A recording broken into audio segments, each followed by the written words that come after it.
Welcome to எண்ணும் எழுத்தும்.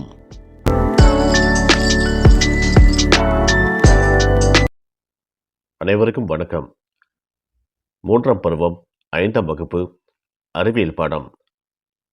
முதல் பாடம் நமது சுற்றுச்சூழல். மக்கிய தொழு உரம் தயாரிக்க தேவைப்படும் பொருட்களை மட்டும் உரக்குழியுடன் கோடிட்டு இணைக்க. இங்கே நிறைய படங்கள் கொடுத்துருக்காங்க. நடுவில் உரக்குழி கொடுத்துருக்காங்க பாருங்க. உரக்குழி தயாரிக்க தேவையான பொருட்கள் என்ன அப்படிங்கிறத அந்த படத்துக்கு நேராக கோடு போட்டு இணைக்க சொல்லியிருக்காங்க. நம்ம இணைச்சிருக்கோம் பாருங்க. இந்த மாதிரி செய்யணும். தாவரங்களின் இலைகள், மாட்டு சாணம், உணவு கழிவுகள், பயிர்களின் சக்கை,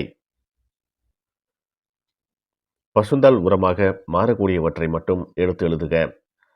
கீழே மாட்டு சாணம், கொழிஞ்சி செடி, நெகிழி, புதர் செடி, இலைதழைகள் அப்படின்னு போட்டிருக்காங்க.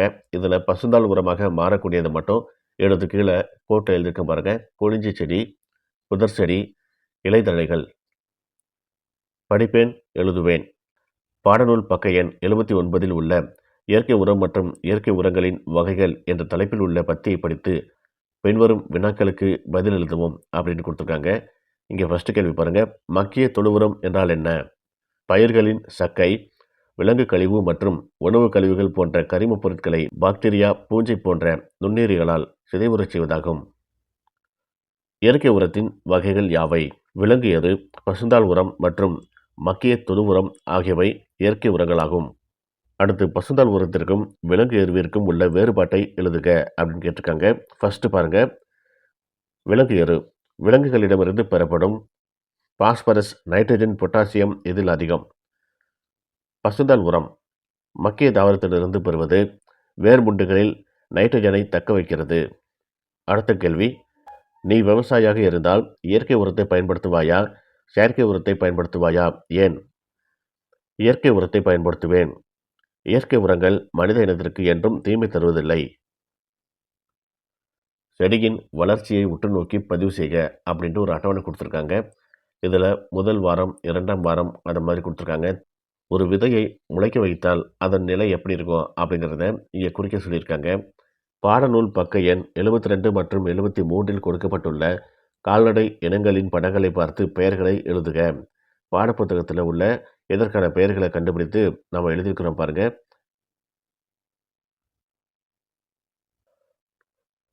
பஞ்சகவ்யம் தயாரிக்க தேவையான பொருட்களை பாத்திரத்துடன் இணைக்க அப்படின்ட்டு கொடுத்துருக்காங்க.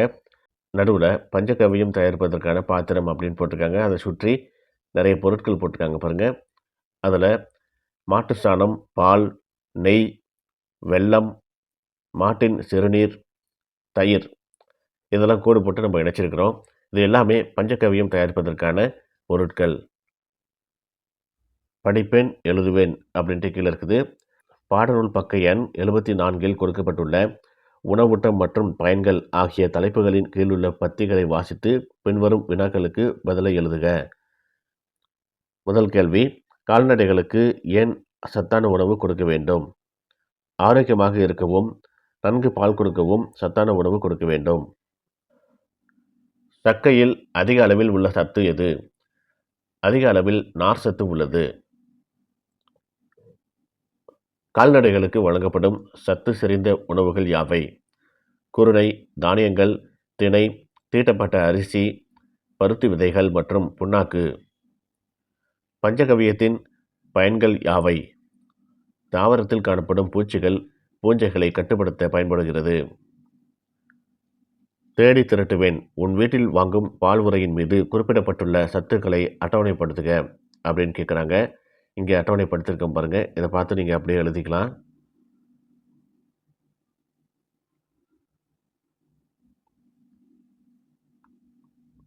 அடுத்து முட்டையில் அடங்கியுள்ள ஊட்டச்சத்துக்களில் விடுபட்டதை எழுதுக அப்படின்னு கொடுத்துருக்காங்க. புரதம், கொழுப்பு இது மட்டும் விடுபட்டிருக்குது. அதை நம்ம எழுதிட்டோம்.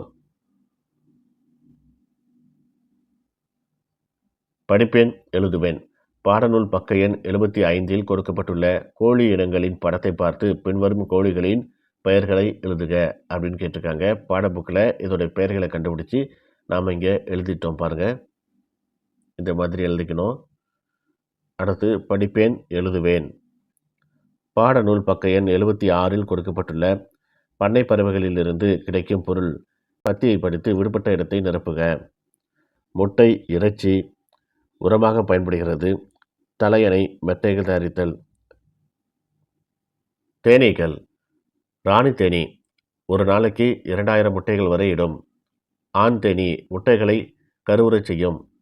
வேலைக்கார தேனீ தேனை சேகரித்து கூட்டை சுத்தப்படுத்தும்.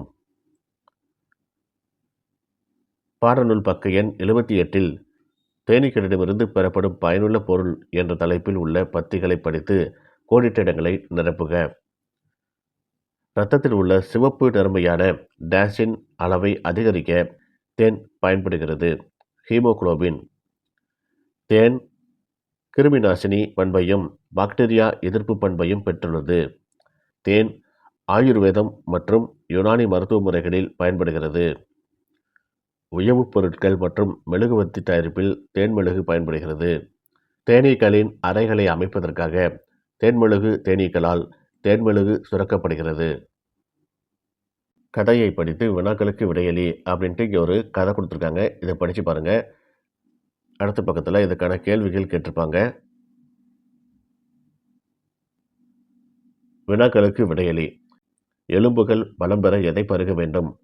பாலை பருக வேண்டும். முட்டையில் உள்ள சத்துக்களை எழுதுக. புரதம், கொழுப்பு மற்றும் கால்சியம், பாஸ்பரஸ், சோடியம் ஆகிய தாது உப்புக்கள். இரத்தத்தில் ஹீமோகுளோபின் அளவை அதிகரிக்கவும் பசியை தூண்டவும் உதவுவது எது? தேன். பால், முட்டை மற்றும் தேன் ஆகிய மூன்றிலும் உள்ள சத்து எது? கால்சியம். வளரறி மதிப்பீடு. ஆவணா 1 சரியான விடையை தேர்ந்தெடுத்து விடைத்தாளில் நிழலிடுக அப்படின்னு கேட்டிருக்காங்க. ஃபர்ஸ்ட் கேள்வி பாருங்க. மாலினி தனது வீட்டு தோட்டத்தில் உணவு கழிவுகளை ஒரு தொட்டியில் போட்டு அதன் மீது மண்ணை போட்டு மூடுவாள். அக்கழிவிலிருந்து பெறப்படுவது என்ன? மக்கிய தொழு உரம். பின் வருவனவற்றுள் இயற்கை உரம் அல்லாதது எது? வேதி உரம். கால்நடை பண்ணைகளிலிருந்து பெறப்படாத பொருள் எது? முட்டை. பின் வருவனவற்றுள் தமிழ்நாட்டில் காணப்படும் மாட்டினம் எது? காங்கேயம். பஞ்சகவியத்தில் சேர்க்கப்படாத பொருள் எது? காய்கறி கழிவு. கோழி, வாத்து, புறா ஆகியவை வளர்க்கப்படும் இடம் எது? பறவை பண்ணை. பின் வருவனவற்றுள் பறவை பண்ணையில் கிடைக்காதது எது? பால். தமிழ்நாட்டில் கோழி பண்ணைகள் அதிகம் காணப்படும் மாவட்டம் எது? நாமக்கல். தேனை சேகரிக்கும் பணியை செய்யும் தேனீ எது? வேலைக்கார தேனீ. இரத்தத்தில் ஹீமோகுளோபின் அளவை அதிகரிக்க உதவும் பண்ணை பொருள் எது? தேன்.